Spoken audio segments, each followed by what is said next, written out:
আমি মায়ের সাথে ট্রেনে করে আমার নানু বাসায় বেড়াতে যাচ্ছি। আরে ট্রেনটা হঠাৎ থামলো, এগুলো কি? নিচেতে দেখি কত সুন্দর সুন্দর ছাগলছানা।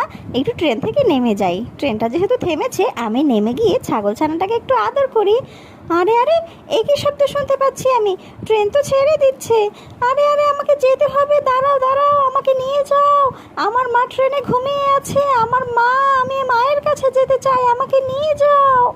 মা, তুমি কোথায়? আমি হারিয়ে গেছি, আমাকে নিয়ে যাও। আরে, আমার মেয়েকে তো কোথাও খুঁজে পাচ্ছি না। আমার মেয়েটি কোথায় গেল? এখানেও নেই, ওখানেও নেই।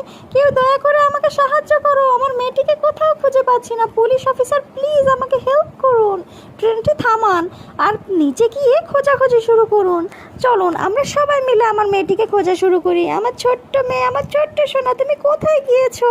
তোমাকে খুঁজে পাচ্ছি না, তুমি তাড়াতাড়ি এসো। আমার সোনা পাখিটা কোথায়? আরে আরে, ওই তো ওই মহিলার বাচ্চাটিকে পাওয়া গিয়েছে। কি? আমার মেয়েকে পাওয়া গিয়েছে? ঈশ্বর, তোমাকে অনেক ধন্যবাদ। অবশেষে আমি আমার মেয়েটিকে খুঁজে পেলাম। মা, তুই আমাকে ছেড়ে কেন ট্রেন থেকে নামলি?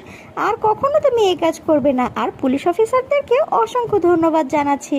তারা না থাকলে আমি আমার মেয়েকে কখনো খুঁজে পেতাম ভিডিওটি না। ভালো লাগলে অবশ্যই আমার চ্যানেলটি সাবস্ক্রাইব করবে আর লাইক কমেন্ট শেয়ার করতে কিন্তু ভুলবে না।